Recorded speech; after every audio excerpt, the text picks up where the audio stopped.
This is Rehearsal and Recovery with Jamelyn Gray. Today's guest, Jesse Skewes. How are you? How are you this evening? I'm pretty mellow for me.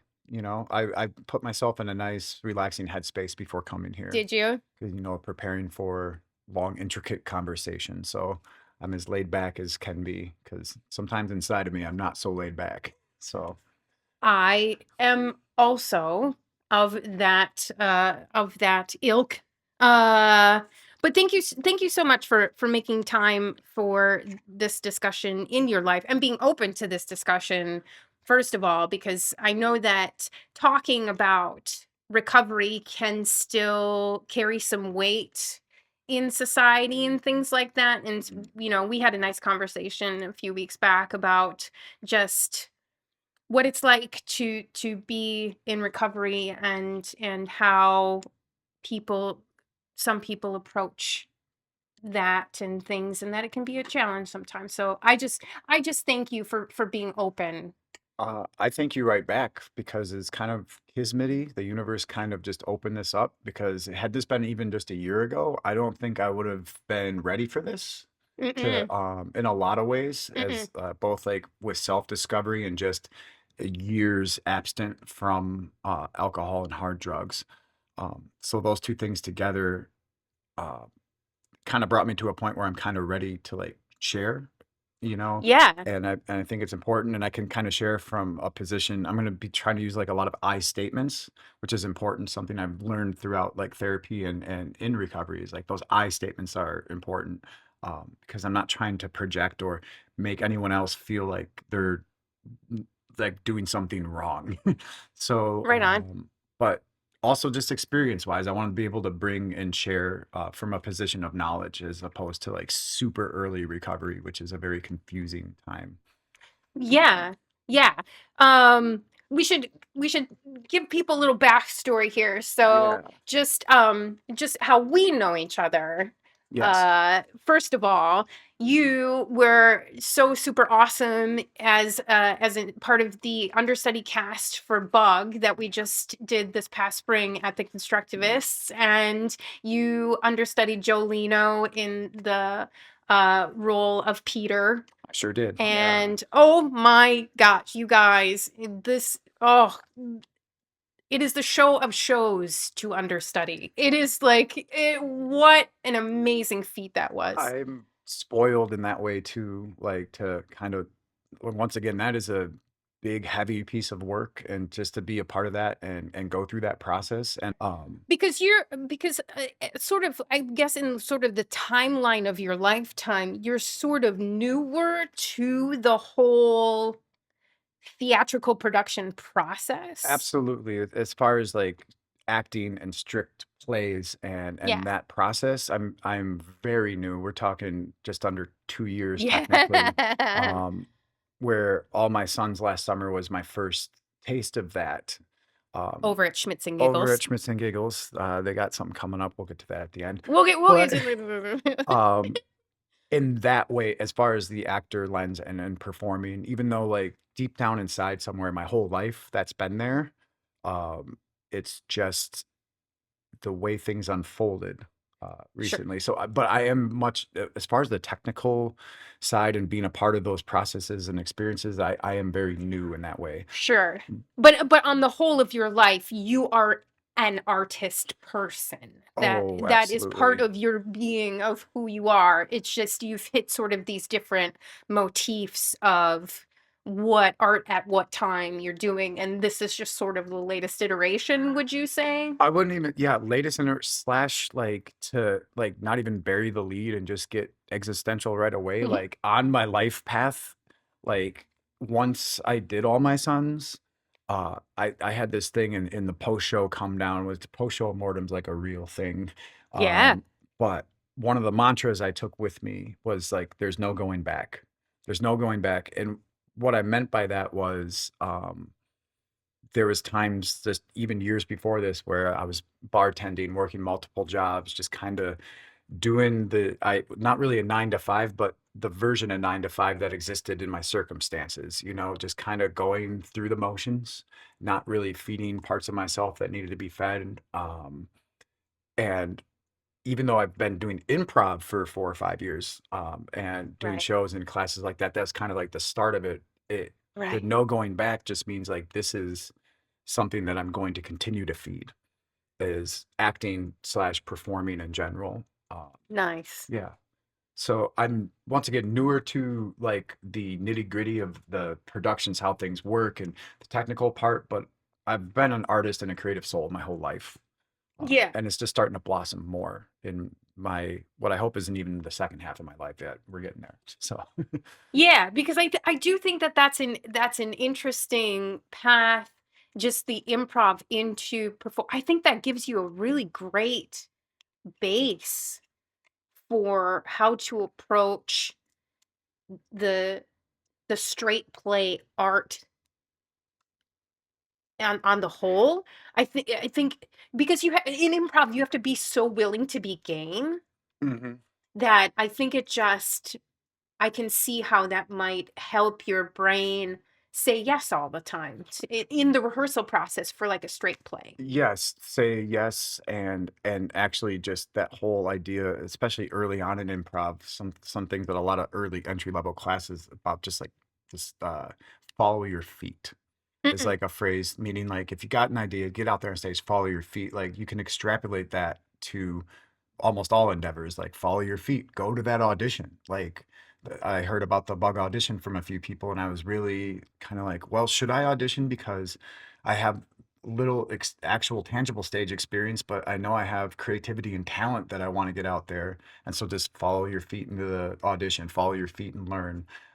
So on that side of things, from like a mantra standpoint, and then also, um, yeah, just being on stage and being comfortable and uh, it helps. I'm trying to describe this from an artistic point of view, or at least the I statement here is like both times, both in All My Sons and Bug, those times when you're kind of just from that true acting standpoint, when you're up there in the moment and it's just you, nothing else exists. You're living that reality, and you can feel your scene partners and everything. You're just feeding off each other's energy, and you know it's like this great feeling of satisfaction afterwards. Like, and with the straight play, as you put it, there's lots of preparation, lots of things that go into that, and to like to have that gratification.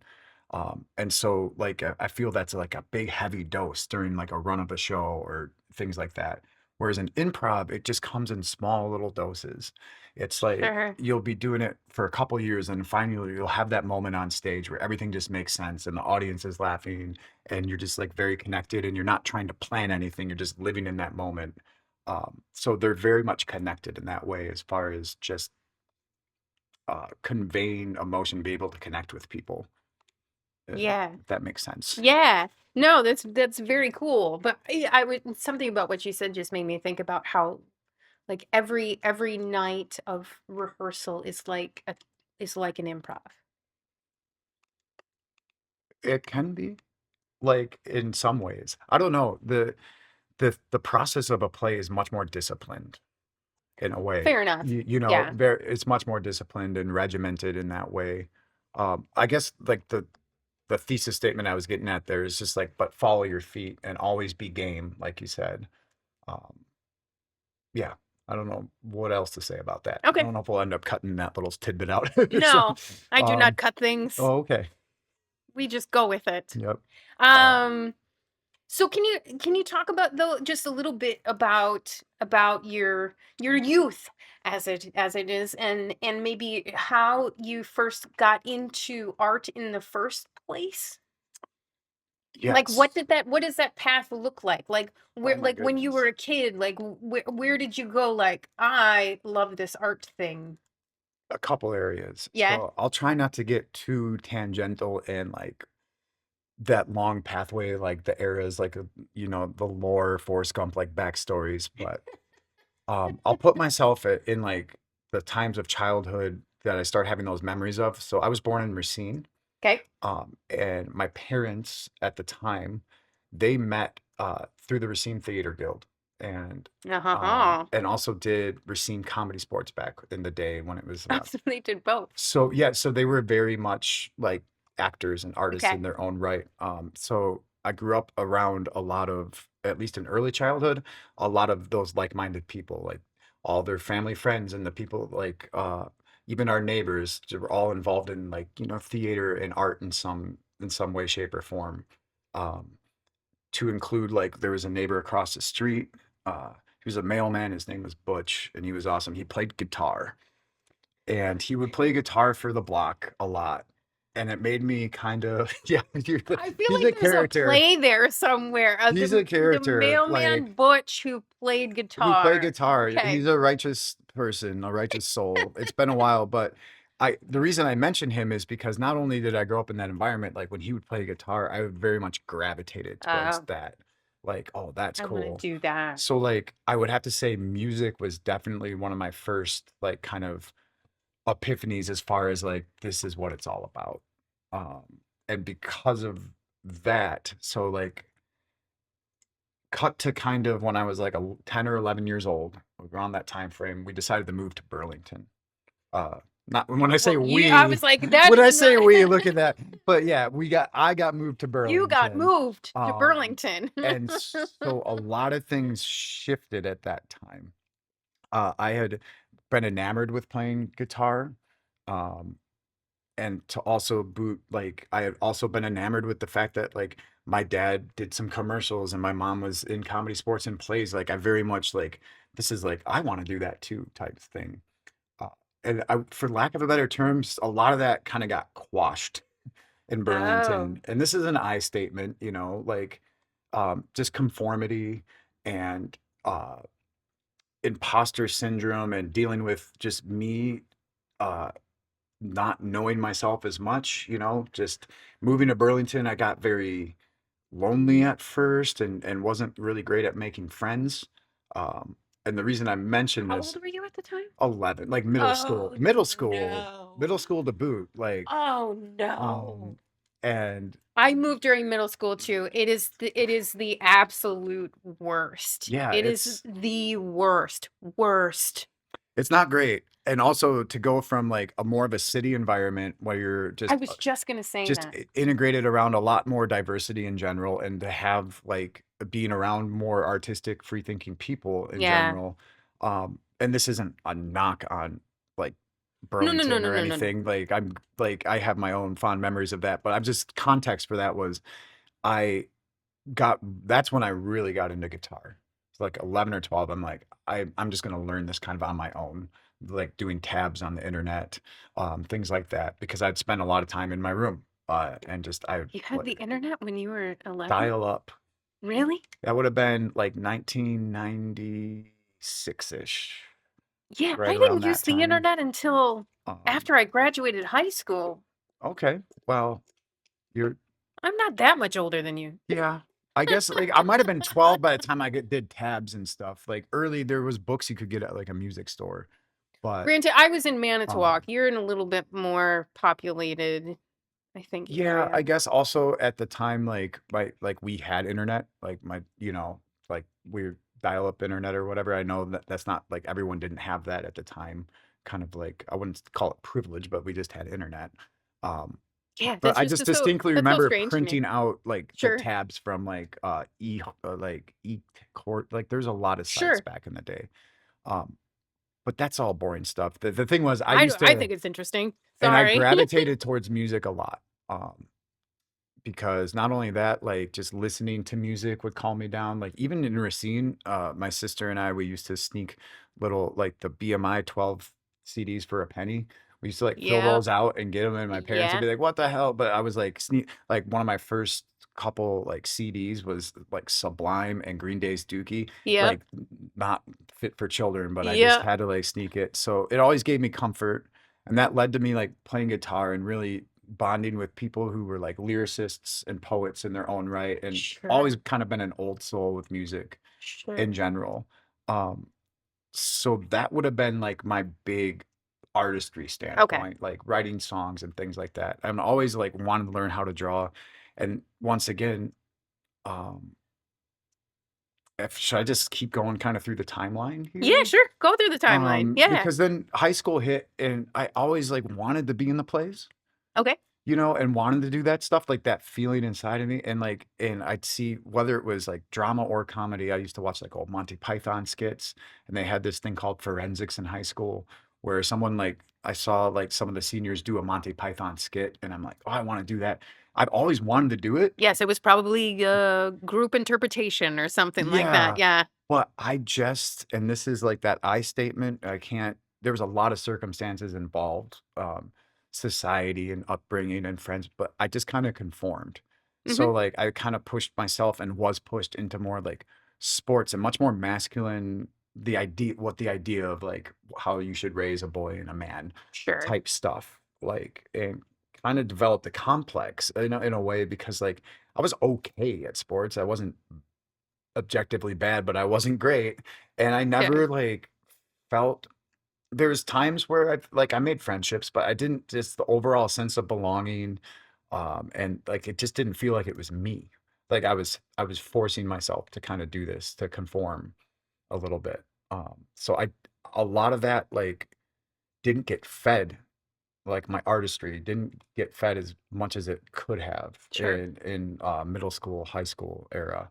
And then like when I was a junior, I joined the Marines. Like I did the delayed entry program at That's so 17. amazing. And then 9/11 happened after I already signed. Even more amazing. And then I went and switched my job to infantry. After 9/11 happened, I was a senior in high school. And so that's just kind of the way I was wired. But this was all part of like the universe's plan. Um, Fair because enough. focusing on the art, not the recovery part right now, like Yeah, yeah. what I realized reflecting on that time, like, is from boot camp to my time in the Marine Corps, a lot is like I was still very much an artist and a creative soul, Yeah. especially once like we had to do things like go to war. And I Yeah. ended up in leadership positions, and uh, I think what made me successful a lot was just the humanity of it all. Being that artist, being that creative soul, and being able to connect more on an emotional level at times and not worry about the bullshit. Um, Mm. and it served me well. Like even in boot camp, there's like this progression.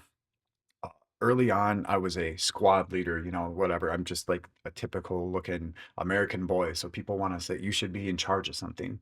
You are a good looking white man. You should be in charge of something. Sure. That's kind of like how it was and kind of Sure. still is at times. Absolutely. And then eventually I became guide a couple weeks in, which you have to be nominated by the people in boot camp. That Hmm. means that you're like the representative to go to the drill instructors.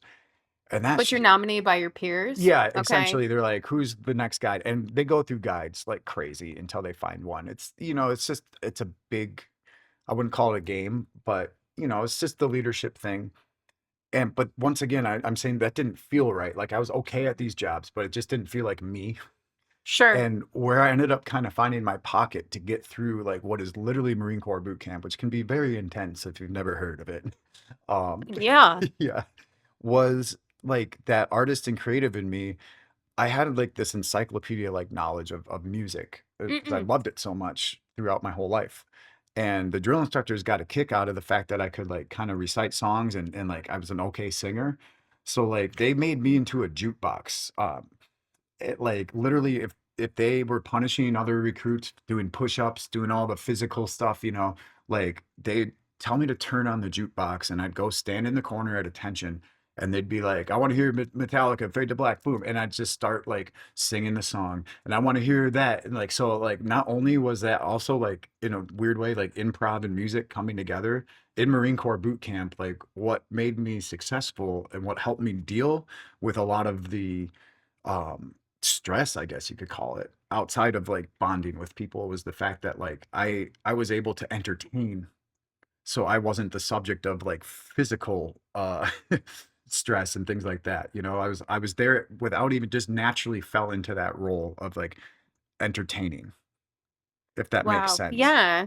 So like that's a reflection that I was having just today thinking about that. It's like, wow, that anchored part of my personality got Sure. me through that time. Like, Sure.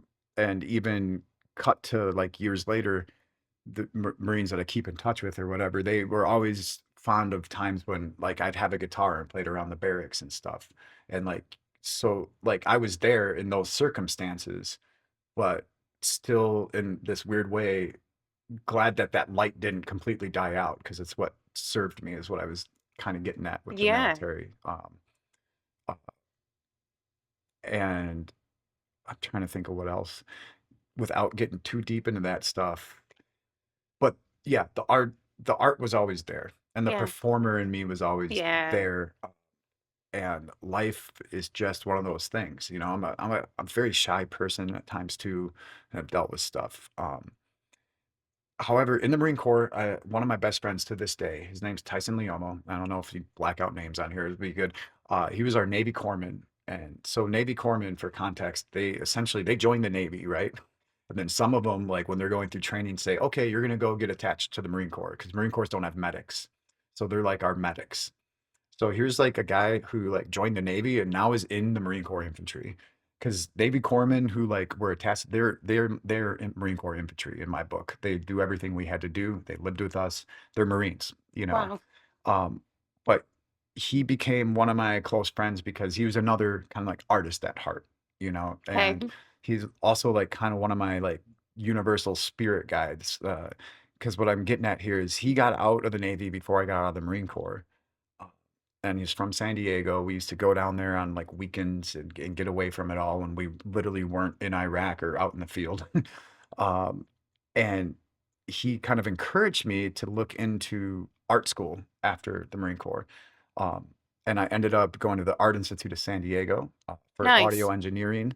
Um, Nice. and I lived with him. We were like roommates, and he was going for graphic design at the time. And it was kind of one of those things. So when I got out of the Marine Corps, like it was the universe kind of Sure. steering me back on this path where it's like, okay, go to art school now. Where for the first time in a long time, um, this is no shade on the Marine Corps because they're my brothers and my family to this day. But I had a different kind of sense of belonging. Like in the Marines, you have a sense of belonging for very good reason. You're like Oh, bonded through yeah, trauma no and doubt. blood. Yeah. But like I felt like I was a little bit more around my people because we had fashion designers and graphic Yeah. designers and musicians and creatives, and it was just a much different atmosphere. And so that part of me started lighting up again. Like um, me and three friends started our own production company, and we would film musicians playing live songs, much like K-Pex and like Tiny Desk does nowadays. Oh, Like sure. we were kind of in on doing that same thing in San Diego back in like 2011. Um, We did it first. yeah, well, not first, but coinciding. It was like very much so though. Yeah. That and we'd go like film a music video for someone, and I was really into photography on the side, uh, and also like doing sound from all angles, like before you go and specifying it. So I was the guy holding the boom a lot, or on the other side of the glass. But there's this part of me that just kind of inherently knew it's like, but I want to be doing the other thing because I can do it. Doesn't anyone realize I can do it? But I couldn't like muster that within myself yet. Um, and then really getting through this timeline here. Uh, After art school, like I was working at PF Chang's in San Diego. I had a PF big old Chang's. mohawk.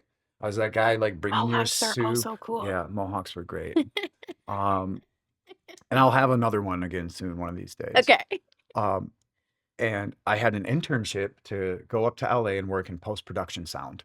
Oh, So at the wow. time, it was one of the studios that was associated with the TV show The Walking Dead.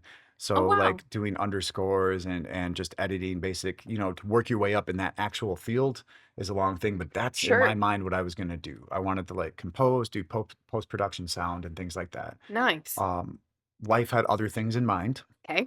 um, I ended up moving home back to Wisconsin, back to Burlington, and this would have been like 2014-ish Okay. for timelines. And my mother was very sick and had Oh, been for no. a few years, and wasn't really getting any better.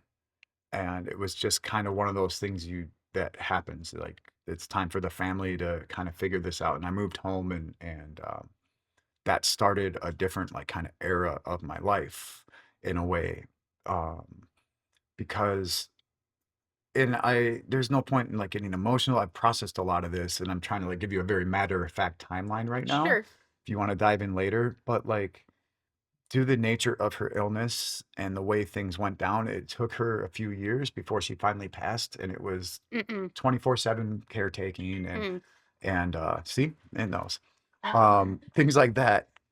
it And knows we're talking about I things. ended up getting a job right when I moved home at the Grand Geneva doing bartending and serving at the restaurants there. The irony of that in my mind was like in high school, one of my jobs was I was a busboy at one of the restaurants at Grand Geneva. So like this is hindsight. Like I went from joining the Marine Corps, going to war 3 times, getting a bachelor's of science in audio engineering, and then all of a sudden I am working at the same place I worked at in high school. Amazing. But and at the time, that's just like the responsibility in me is like, we're Sure. gonna do this, we're gonna make money, and we're gonna take care of mom and que sera, sera. What will be will be. And that started a cycle where I wasn't feeding my artistic side at all. It started that conformity again in a weird way. Like um, the where I was feeding my artistic side was bartending and serving. I was very successful at that because I was able to perform. I was able to bring Sure. in a crowd and like it's from a genuine spot. Like I still have regulars to this day that like Sure. have Sure. fond Sure. memories of me bartending and serving.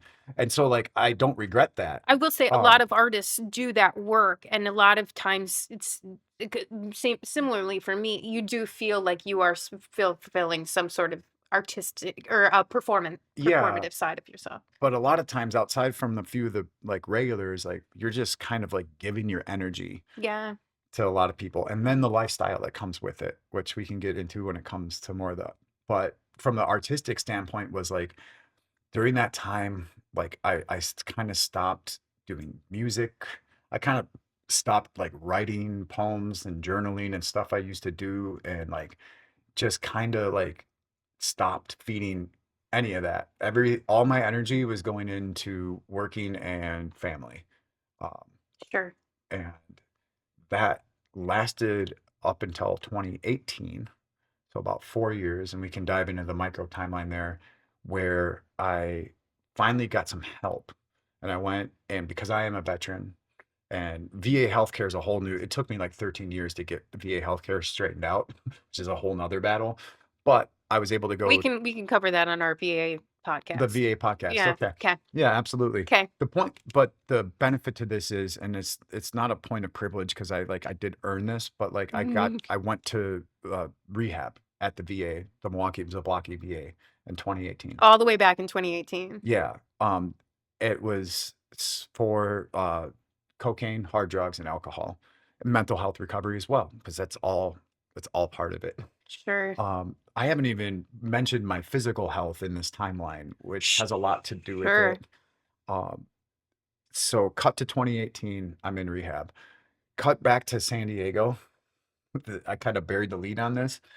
Okay. It'll be important because like during my last year, I graduated college from a hospital bed, laptop. I had Whoa. ulcerative colitis. It was what they diagnosed at the time, Whoa. where for like months I couldn't stop pooping and I was pooping blood and I lost all this weight and Whoa. finally went and got help at the VA, and that's when I got in their healthcare system. But they very much mishandled that situation. I was misdiagnosed, over medicated, and I spent almost 2 months in a hospital bed at Balboa with 5 other like veteran roommates, like rotating in and out, um, and slowly just kind of like literally dying. Like I was 128 pounds at one point. Oh my gosh. Um, and they finally did surgery and took out my entire colon. Uh, so like, and I was on a colostomy bag after that point all the way up until 2018. Um, but that was just like part of what also brought me home was like I was also very much like not healthy In physically. trouble. So I didn't mean to be like I just went home to take care of mom, but like I almost forget that part because I've moved beyond that a lot. But I was very, very sick. And it turns out that whole process, like I was never really healthy because I was on all these different medications and they could never figure out what was wrong. And it turns out it was like Crohn's disease the whole time, not Oh ulcerative colitis. man. And it was just a few years ago, and I've been under all these medications, but like cut to last year, like my Crohn's is in remission now. Um, so I'm doing all these timelines, but I had my own health stuff on top of my mental and physical health, just It stacking. yeah, Like, yeah, so yeah. that 2014 to 2018 was like some of the dark days. Yeah. And those were the days where I was, I'd say from like late 2016 all the way up until rehab, like I was doing cocaine every day, every day. Maybe I'd have a day off to sleep once I crashed because the bartender lifestyle kind of like was able to do that. I was able to stay up late, do cocaine, and like sleep till 3 and go to the bar and do it all over again. Yeah. Um, and of course, I was drinking the whole time On as top of it. well. I've Sure. been drinking since I was like 13 years old. We can get I was into gonna that. ask that. Now let's cut back to artistry time frame. So I finally go to rehab, um, which is like I don't mean to say that in a light way, but I do that, and I was part of like a work program with the VA after rehab, and like really kind of mentally got back on my feet, but physically was still not doing great. Um, but during that process, when I got out of rehab, and my mom she passed in 2016, I'm um, so sorry. and once again, it kind of started this path. Like I was like, you know what? Like, what would mom like want me to do right now? Like, I was destroying my life. What would mom want me to do? And she was in comedy sports and things like that. And here I'm in Yeah. Milwaukee, and I'm like, I'm gonna sign up for the 101 class, Huh. because like I want to do that, no more of this, whatever. And so that's when I took my first comedy sports classes was like late 2018, early 2019. And Right before COVID. I was gonna say, and I literally did all 4 classes and did like 1 rec league, and I'm like, hey, this is cool. This is Like, I awesome. think, and Let's like shut everything down. already was meeting people who were in theater and stuff. Is like, Sure. 'cause like deep down Oh, inside, like there's a lot of I bleed, want, yeah. like, I'm like, oh, I want to do plays too. I want to do this thing. Well, COVID happened, Oh man. and it was like a full pause for me Oh man. because during that time, for the most part, early COVID was I was still bartending. But this whole time I was still bartending, um, to make a living. Sure. Uh, and eventually I Are went, you living in Milwaukee or are you no, driving? You're I was commuting. living, for a lot of this time, I was living in Lake Geneva in Wow. apartment buildings. And like, I lived with my cousin at one point. And then after my mom died, I went and moved back in with my dad for a while for a good part of this. Like, even I was living with my dad during COVID and Oh stuff at the wow. house. Um, and In in Burlington. Burlington, just Okay. outside Burlington, Lions, technically. Okay. This is enthralling stuff, by the way. Um, but that, You can pull out your maps yeah, and you that can is to make that happen. say, Yeah. I,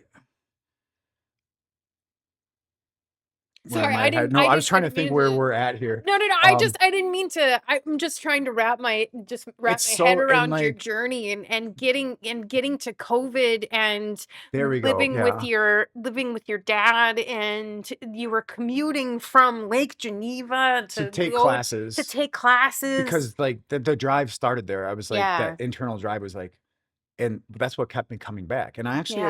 I took a class, well, this was after COVID, like, I'm getting ahead on the timeline. So to finish this, we're almost caught up here. Is like during the latter half of COVID, Sick. um, I guess to throw into context here, from 2018 to 2020-ish, I was sober from alcohol, uh, Through COVID? like until about 2020-ish, and I had been sober Wow. from cocaine and hard drugs, and still am. So like my sober date for like hard drugs and cocaine was 2018. Okay. My sober date for alcohol kind of had some flux room here Okay. because like during like COVID and I started bartending again and I would have wine. I wasn't abusing it at the time. That's easy to say. We're not even to that point yet, but I was still drinking. Okay. And I went up during the second half of COVID to caretake for my grandparents with my cousin. And my cousin and I lived in their basement for about a year. What happened was my grandpa was 90 something with pancreatic, not, he survived pancreatic cancer, and he had, what do you need dialysis for? Kidneys. Kidneys. He had to go to dialysis 3, 4 times a week. My grandma was physically fine, but kind of starting to, lose it a little bit mentally, as you do as you get into your 90s.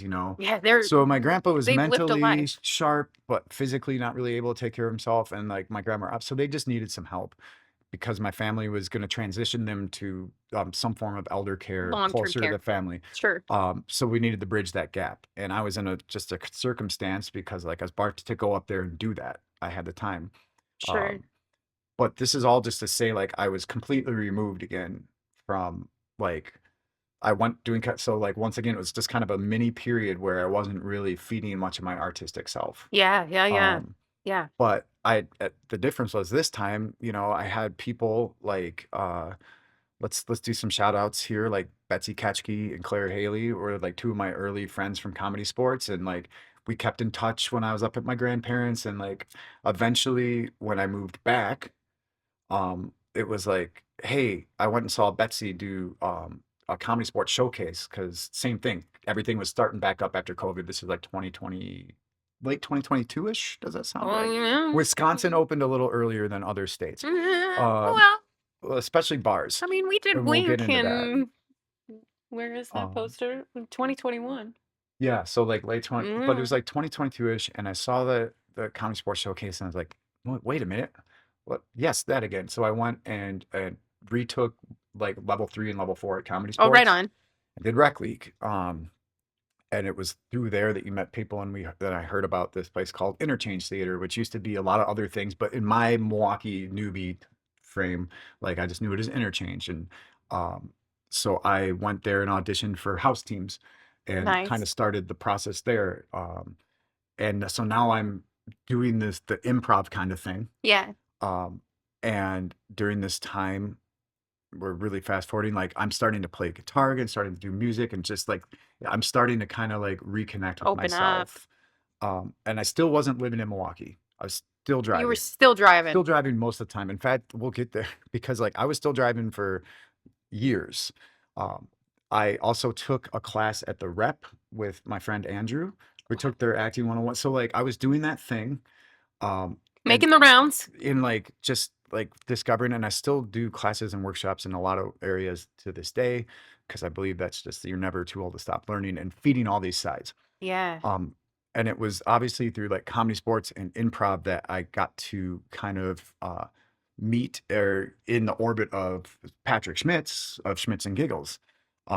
And Shout out yeah, Patrick we got to Schmidt. shout it out because in this way it was we're kind of leading up to All My Sons. Yeah, yeah. Where I see it. Don't you guys see yeah, that? Don't you? you see, it's all about All My Sons. Uh, because at the time, you know, as the famously, I guess that happened last year, last Yeah. August. Whatever the process was behind that for casting it and however they did it is like Chris Good, who was directing, had some auditions for Chris Keller. And it was that thing. He asked me at Interchange. He's like, "Do you want to just at least come audition for this?" Right on. Whatever his instincts were, and I was just Yeah. like, "Yeah, of course." Like, because that's what I've been saying. I was constantly, if you know me, I'm constantly telling you how much I want to be in stuff, like all the time, Yeah. and like let's go do a workshop. I'm like, I don't do like work talk. I just want to talk about like improv and acting and music the whole time. Yeah. Um, and so I auditioned for that, and they brought me in, like into a pretty prominent role in a play for someone that has like zero acting Yeah, it experience. was. So it was kind of a risk in that way. But I guess this all just brings that fruition as like it was also very kismety, just like all the things that kind of happened, like that kind of it was during that time. And this is no shade on improv once again, but during All My Sons and during that process where it was like, this is my path going forward. Yeah. Um, that's that's kind of where we're at there because some fun things that happened was like how there's the whole thing with the tree and All My Sons, I put it Yeah. lightly, like literally, like down at my dad's there was a storm the night before, and we had an old tree in our backyard, big old tree that like from childhood that fell down during this storm, and like that next day I got like the email from Chris saying you're going to be in All My Sons, No. and I didn't even know the relevance at the time. Sure. Um, Did you not read the play? what's that? Did you not read the Well, I play? only had the sides to audition with. Oh. And I didn't see, this is where I'm a noob. I didn't read the play because I didn't know if I had the part yet or not. And I didn't know, We'll talk we'll about talk about that. we'll talk about that. I did read Bug though. Okay. See, Well, so you I have, I learned, mean, yeah, for um, constructivist things, you have to read things because there's so much like context, content yeah, and then warning things that like you have to say yes to a lot of things when you're saying yes to yes. constructivist And I things. also just wanted to like show up prepared as far as like the idea of like for that audition, like Yeah. character arc stuff and things like Yeah, that. yeah, yeah. And like, and then we get to that, like whatever reason you and Maya and Ekane decided to bring me in as an understudy, you know, but that's kind of all Because you led had into a that. really great Well, audition. thank you. Yeah. And I read the play. I read And the you play. read the play. Um, You had a really good audition. so That's normally why you get parts, because you have a really great audition it and is. you're like, Okay, that's good to know. and you seem to Um, fit this character really well. Yeah. yeah, well, that's a whole nother story. Like with the arts and the acting part is like the obvious but not obvious thing. You hear it said in a lot of ways, but like whatever parts of yourself you're bringing to that character. So like Sure. with both those roles, I had some very tangible life experience Absolutely. to relate. Um, Absolutely. yeah, so that's kind of we're kind of caught up. That's where And you I are still now. Yeah. audition for stuff. I'm doing auditions. I'm doing improv. I started producing some of my own like low key improv shows where at the Sugar Maple. Like I'm having those every couple Nice. months, and um, I'm just kind of all in. Yeah. And to me, like I call it performing, not acting, but like that's the top of the umbrella for me. And improv and acting is the same thing. It's just like improvisation. Sometimes you're also an editor and you're also a director and you're also the audience Yeah, in your yeah, brain, yeah. depending on where you're at the stage. Yeah, like you But said, like, different process yeah, approaches. doing plays really gave me a different perspective on improv. And now I feel I'm growing in that area again. That's And great. it's just kind of, but that's where I'm doing, I go and do open mics in River West now, Nice. just for me, like doing the song for the end of your party for the Yeah. constructivist. That's like, I'm starting to play music out in public again and things like that. And so that's what I mean by there's no going back. Yeah. Like I'm in, like, that's always been me. Like I love writing poetry. I love making music. I love acting. I love all this stuff. Yeah. Um, because it's literally my lifeline. Like, which we can probably segue into like drugs and alcohol now. I don't know. Okay, thank you. Yeah, sorry. No, Like we're out of time and we should be like thank you for coming to the podcast. there might be some people happy to hear this, like, No, no, no, no, no, no, no, no. No, I have no apologies, right? yeah, I do. I feel like it's a bit boring, No, the it's big not. backstory. No, There's I a think lot you of I think you exposition there. have I think you have a very interesting trajectory as far as your artistry is concerned, and I love how it's reflected in those times when you sort of backed away from art, how your life was in a certain state No state, yeah. or no Like, state. and it Yeah. wasn't me, Yeah. and it was everyone else's version of me, Sure. and um, that's one of the main reasons drugs and alcohol were so prominent, So pervasive, yeah. because they helped me be that version that other people wanted me to be. Like I could be extroverted now, and I could Sure. be like that, um, like just own up to society's expectations. Because Sure. it's like, and like just like kind of being in the early stages of acting per se, is at least from like an experience standpoint, outside of life experience, just like with myself and my personality as I'm evolving, like starting to feed more of my artistic side is also starting to feed more of like the side of me that wants to be like lean into feminine energy at times and just like grow as a person and not have to like everything was very black and white in my brain for a long time. Mm, Black and white thinking is a big thing mm-mm. in relation to recovery as well, mental health and alcohol recovery. Like that black and white thinking gets you in trouble, but Yeah. it's also very comforting. It's like, okay, if I do this, then this. But that wasn't happening. It's like, hey, if you go to college or and if you're bartending, then you're going to be successful, and slash also like you're like a bartender and good looking. You should be out there like always getting laid and stuff like that. All these things that society thinks you should be just wasn't me at my core. So Mm-mm. I'm starting to like rediscover that, if that makes sense. Yeah, it does. Can you did say that you had your first drink at 13? It was 12, 13, or somewhere around that. It was at Some deer. So it was at deer camp. it was really early, whatever it was. It was really Yes, early. and that's what's kind of messed up is like it wasn't early in at least in my social circumstances, um, because like it was a celebration. It was like so this was deer camp, and like I have very fond memories. Like I'm trying not to like throw shade on some of my more conservative upbringing because like um Deer camp is a big thing in it Wisconsin. is, and It's I will huge, say and also, like, my family's very respectful of, like, how to tend to the land and how to tend with nature and how to, like, yeah, live with that. But also, in the alcohol standpoint, it's entwined there. So, like, completely I had just my first buck that I killed, and I got to do Jägermeister shots, was, like that not only that, it wasn't even a beer. My first drink was Jägermeister.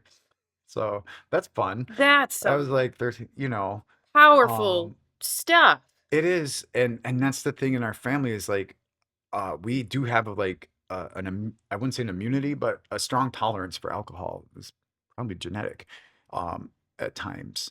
So that's kind of when that started that, and what that really started is coming from a point of power and a point of introspective now is like that started this idea of this is how I get um social gratification. This is how I get my family to love me in a weird way. This is how I get to feel cool. Yeah, Is like I got to do this Jägermeister and I was cool. yeah. You know what I mean? I do know what you I'm a mean. big grown I up, had a lot you of know. those. I share a lot of that journey with the how alcohol can make you feel powerful and Yeah, and just like that sense of belonging in a 100%. way.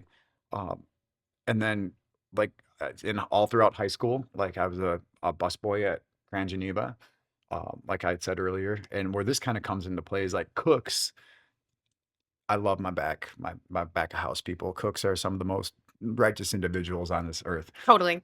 That being said, though, I'm like 15 or 16 or whatever. And same with my friend, and like we're getting our alcohol from like these cooks are like 21, 22, and they just like buy us booze, Yeah. like the order. So we used to like take an empty guitar case, um, and put in the back of the trunk and like weekly like one of the cooks would pull up to the Grand Geneva and like we just have Jack Daniels, Malibu, all this stuff would fill a guitar case full of alcohol. And like this wasn't to bring to some like 20-person party. This was just like three or four of us. Yeah. Is the culture thing. It Yeah. became about junior year, senior year of high school. It became very culture like, me and my buddies and their girlfriends or whatever, like we're gonna go drink. And it like it's actually Just quite like a out in fond the woods memory. somewhere. Yeah, Yeah. or out at my buddy's farm, and Yeah. it's a fond memory. Like, yeah, like and the thing is like Totally. our parents, a lot of our parents let it happen. They would take our keys. Totally. So like it was Yes. responsible in a way, but like just culturally, it's like, yeah, just go get sloshed in a farm field.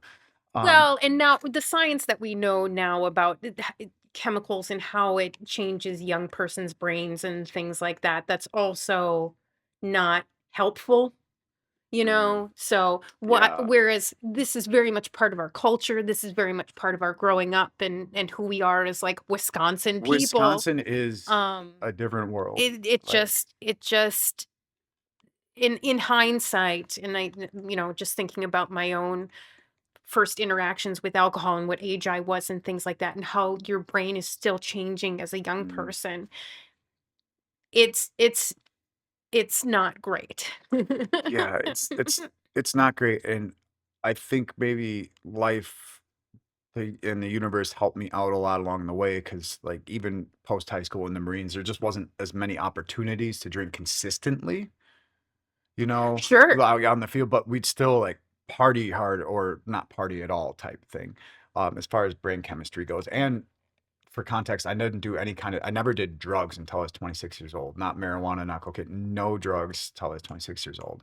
Um, Did something happen when you were 26? yeah, I got out of the Marine Corps. Okay. All right. So it Well, was there like, you yeah, go. like so that's kind of another way to look at things. Like it was okay in my mind to get to like drink and Go party all like in. that, but I was very much like in high school, I was like afraid of pot, like that Sure. Reagan, almost post Reagan era, like dare Sure. thing, and all that stuff, and it was very taboo in my mind, and like, Absolutely. and so like one of the first things I did when I got out of the Marine Corps was like start getting high. Okay. Um, and that kind of leads to a different saga as far as gateway, but I guess in a weird way, like alcohol was also my gateway drug. Oh, I think alcohol is It is a is because huge gateway yeah, drug. I mean, if you really want to talk about the culture, particularly in Wisconsin, how alcohol leads to other things. yeah, because it literally lowers your inhibitions, which can be 100%. good at times. Like like once again, I'm not trying to shame people that want to relate, but it's a very inherent thing. Like so that happens, and now it's okay to like maybe go down a different road because your inhibitions are a little lowered. Um, you know, Yeah. and Did you ever feel like that time while you were sort of in the Marine Corps and things like that, where you were slowed down with your access to alcohol? Did you ever have any point in time while you were in that time to go, maybe I should just quit altogether and just not? No, not even not close even. because like that's kind of what I'm getting at on a meta level here is like alcohol is like my personality, like because I was able to drink a lot.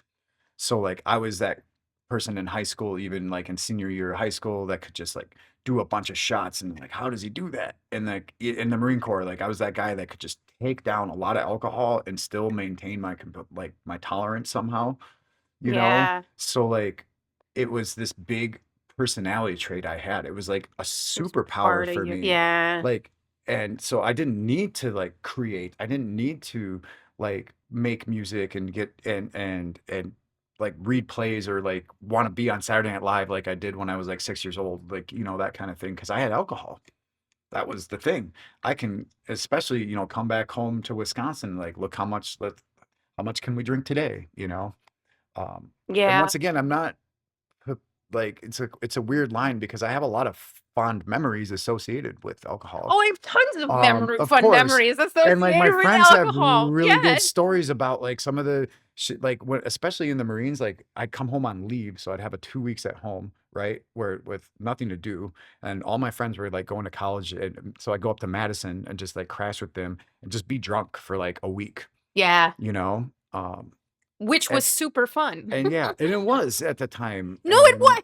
Let's yeah, let's not even try to pretend that the reason that we drank for so long was because alcohol was boring and yeah, it sucked and it quite went the opposite. and it really just it made us, sick and all those kind of the alcohol was fun. That's why Of we course. did it. Yeah, Yes. and for me, it was also the access to alcohol and like later the I statement I use there is like my health became a part of this later on where Absolutely. it literally wasn't fun. That's if it weren't for my health too, I don't think I'd be sober. But because like I something Your started body was happening, saying finally something started has happening to where like change. all of a sudden I used to be that guy that could drink like a bottle of whiskey in a night just fine, Yeah. and I would have like a little pour and I'd feel immediately hungover and sick. And it's like I'm already physically sick. I'm already mentally like we haven't even talked about like the mental health recovery, that I've done from the Marine Corps and just from identity standpoints and things like that. And no longer was alcohol a superpower because it wasn't taking me away from that. And it was making me sicker, Yeah. like um to that point where it's like you start feeling good, so you drink or you do drugs because you feel good, and then all of a sudden you do that, and instead of feeling better like I used to, like I would feel worse. So that was a big reason like why I stopped drinking too. Like it's half and half. The health stuff and then for my own like creative journey, I guess. Sure. Do you have like a distinct memory where you're like where it's progressively that you're feeling bad instead of feeling good with alcohol, where it It just became a it pattern? was whereas well, this is the lighter side of things. Obviously, like when I almost like kind of in that timeline, like after my mom passed away, like I almost destroyed myself. And it Mm. wasn't just alcohol at that time. But later on, cut to like caretaking for my grandparents, like early post COVID era. Um, like I would still like have a beer or pour a whiskey to try to relax. like, and just watch something. And like I said, I just started feeling sick. So Mm. it wasn't even like after a day of like, okay, make breakfast for my grandparents. Like then my cousin and I take my grandpa to dialysis in Appleton. So it was like a drive from New London to Appleton. We'd go to the gym and like get some lunch, take him back, kind of make a day of it. We're caretaking, right? Like go grocery shopping for grandma. And then all of a sudden it's the end of the day, right? Well, how do you reward yourself? I was like, You have a a drink. little drink. And it just stopped making me feel good. Like it didn't relax me after a hard day's work. I didn't feel satisfaction. It made my body sick and it made me feel Yeah. worse. And it made me feel like, well, how am I going to be strong enough tomorrow? And like, so people, when I see people in my life sometimes just like that are struggling with certain things, but especially like mental and physical health, it's not like a warning, but it's just like one of those things that it's like it doesn't help.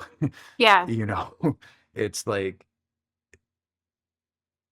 I don't know how else to say that because I'm not here to like teach somebody else what to do. Sure. Absolutely. But it got to a point where it stopped helping. It started making me feel shitty. It didn't make me feel Awesome. And invulnerable. yeah. It didn't. I wasn't getting the gratification off of it socially anymore.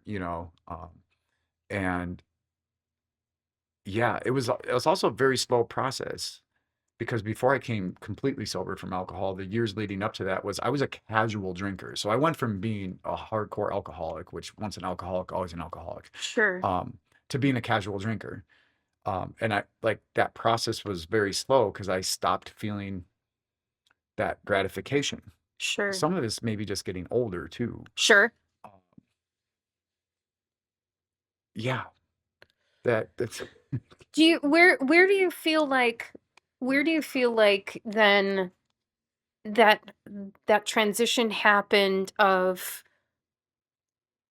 the starting to feel bad and starting to like sort of face your mental and physical health? Where do you mm, feel like you started focusing on your mental health more? um, it started pre-COVID, like when I went and got help and went to Okay. rehab, is Okay. when that journey kind of started, and then kind of paused a while during COVID. Like I stopped going to therapy. Like a lot of things stopped for Oh, we everybody were during all in COVID. stasis. Yeah, Yeah. we were all in state. Yeah, so like, but so to kind of answer that question a little more directly was I'd say like post COVID is when I kind of doubled down because like I started, especially like mental health wise too. Like I just started not feeling like myself as much, and so I got back into going to therapy, Okay. and that helped a lot, and I'm still doing that to this day. So I'd say post COVID, comedy, sports, interchange, improv, all my sons acting. So like literally, this is what I mean by like I think I'm at a point now where I'm able to come on and do something like this because I'm just a few years deep into true um recovery and feeding that and feeding my true self again as an artist.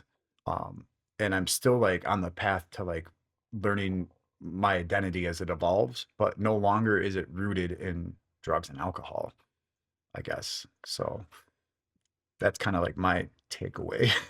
Can I ask how did you quit drinking?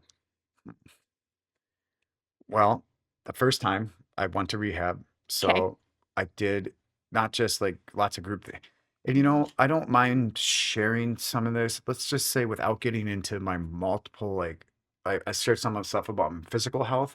Mental health can be a touchy subject, and Totally. but also like anyone out there, it's also normal. Everybody's human. Like Absolutely. so to say I'm neurodivergent is the least of things. Not to mention when you intermix that with TBI, which is traumatic brain injury, suffered from ID explosions, um, the Crohn's, and then also like PTSD, post-military Yeah. service type stuff that um, a lot of that, on top of real life shit, like my mom Your passing mom away passing and away. like being part of that process. It wasn't like, and this isn't You like, had it's not like it so was a much car stuff accident. happen. Yeah, it was all that was happening at once. I Yeah. think it might have been a little bit of my Saturn return for you, like star people out there. But Nice. that's just to, Nice little yeah, I slide had in to it. slide Okay. that in, little plug Okay. for astrology. I But appreciate that.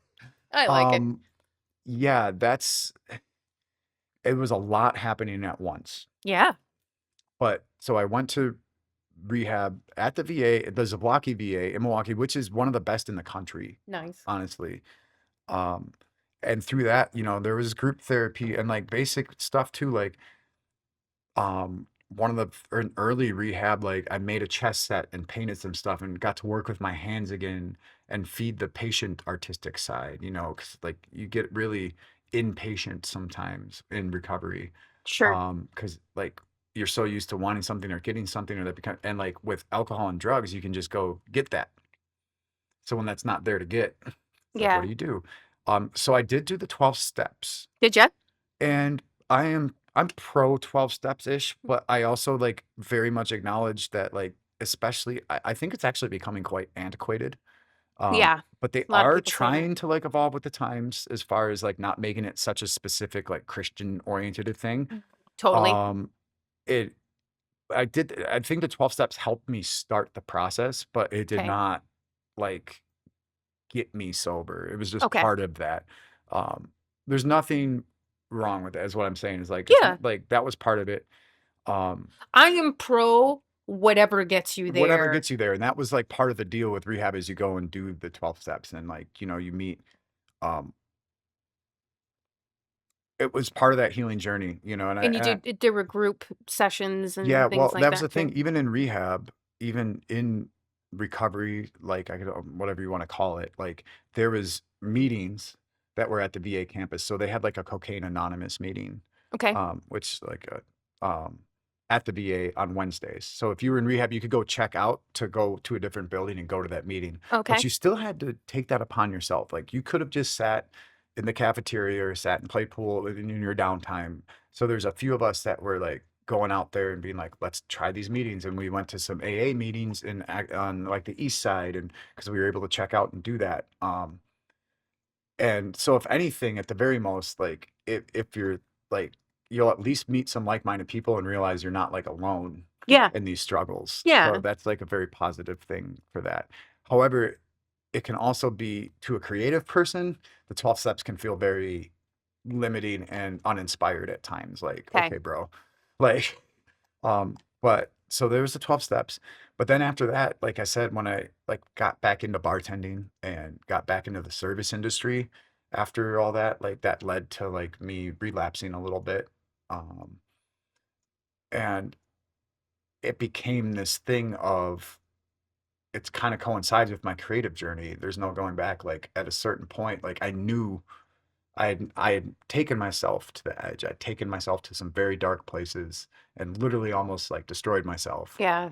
And so at least that learning voice was in the back of my head the whole time. Like not only was I physically not getting better from the Crohn's disease, it was just like I said, that just like during all my sons was like the first time I've been in remission in years. So I actually had energy to do stuff. Yeah. Um, you know, uh, it was just kind of it became the second half of it became a personal thing.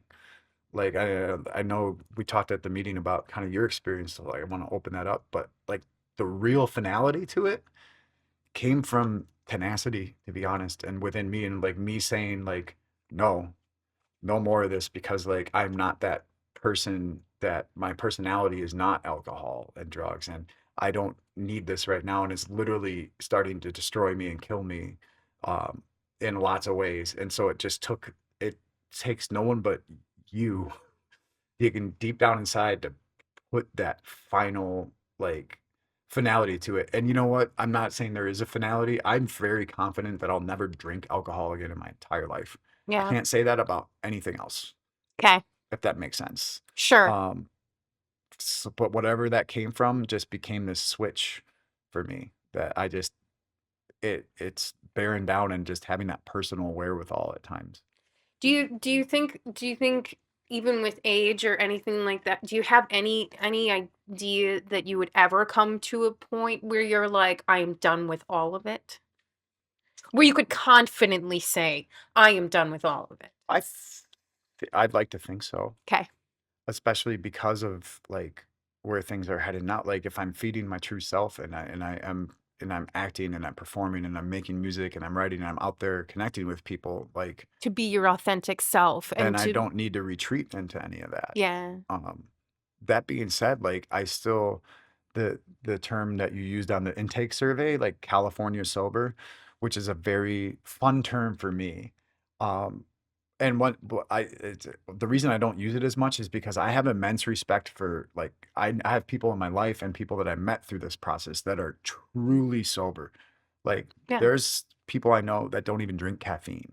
Yeah. Like, and you know what I Yeah, mean? because Like, or nicotine, caffeine is a caffeine, drug, all yeah. these things. And so, like, to say, like, I have fun identifying with the California sober label, but Sure. I want to be sure that I'm respecting the people who are truly, truly sober. Um, Sure. you know? Sure.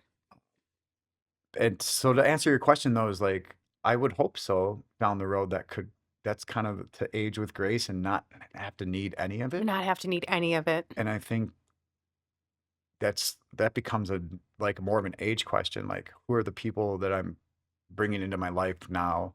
Who am I surrounding myself with? Like, Yeah.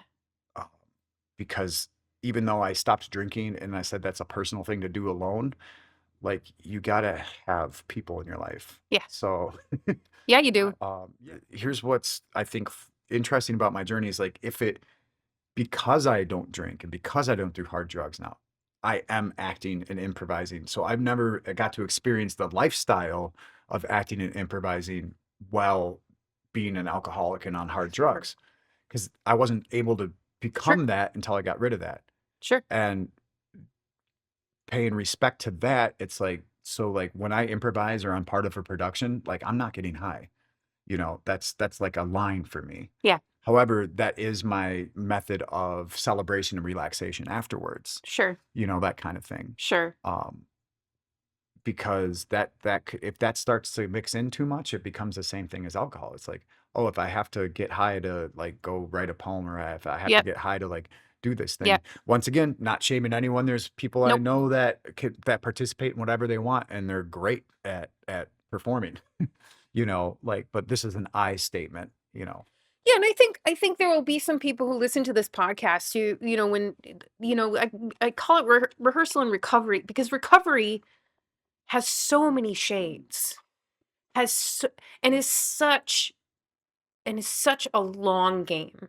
Recovery is, It's never ending. and it's never ending, and it includes so much that, again, it's whatever keeps you here, right?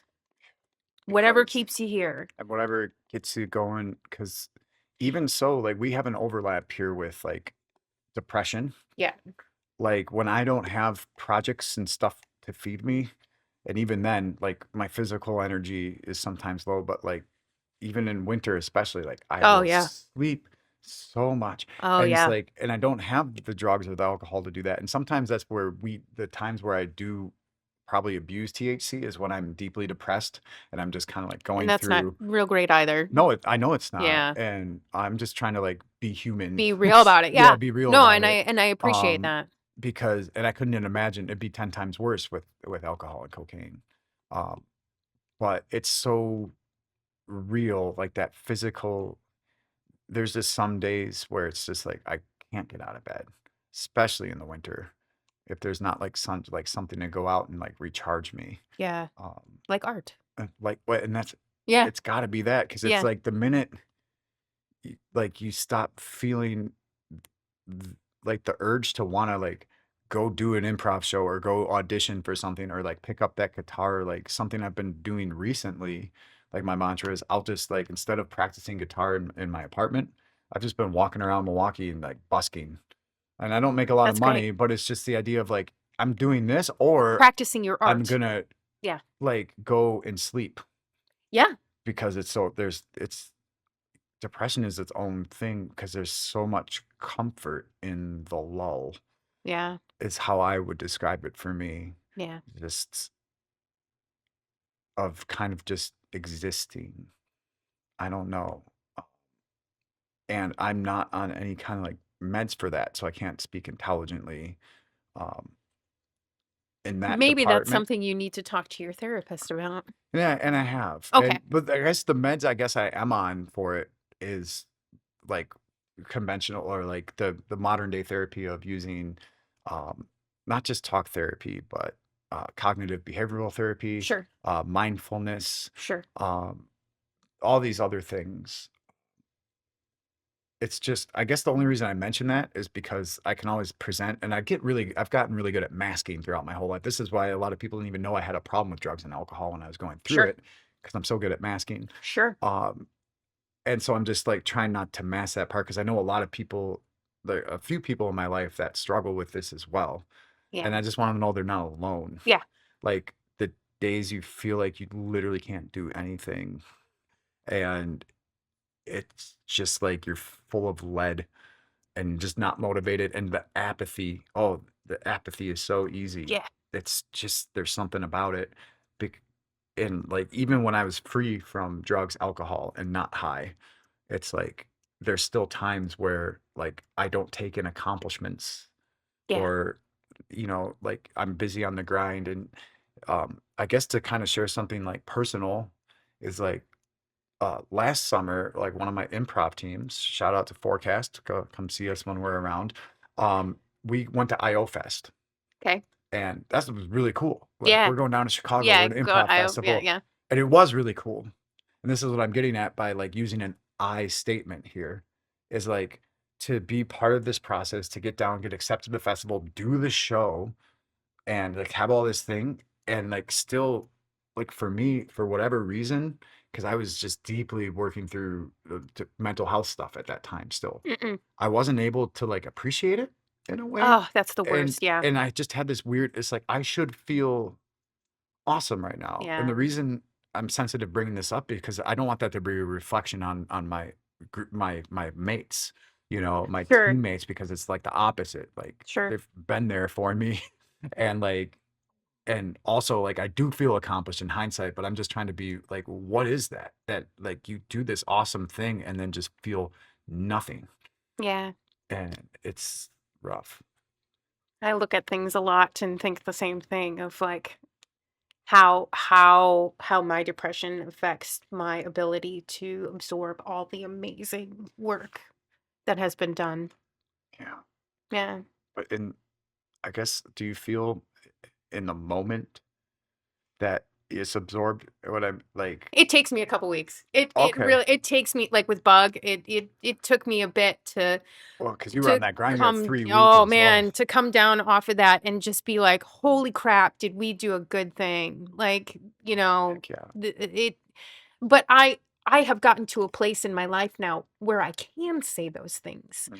And that's the positive side of my journey and coming through. I'm not perfect all the time. I have my antidepressants and I have my therapy and, all this kind of stuff.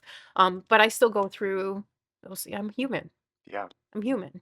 we're all human, and We're all that's, human. we need that now more than ever, in a way, like to kind of bring this to art. Like I do feel we're in this period because of the way technology is advanced, and because of the state of the union, for lack of a better term, and everything right now. Yeah. Like it's so important that we continue to connect with each other through theater, through improv, through live performance, and Here, here. and with that also connect with each other through these common things that are human. Like you're not alone, I guess.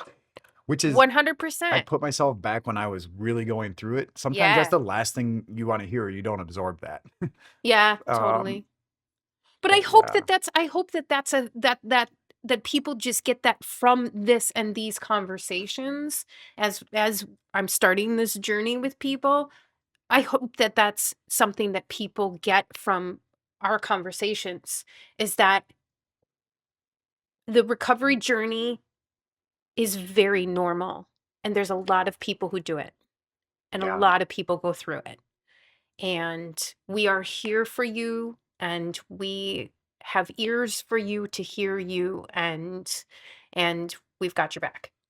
absolutely. And especially if you're listening to this and you're not involved, or like, I can't emphasize how feeding your creative side can is huge, at least the I statement for my Yeah. recovery.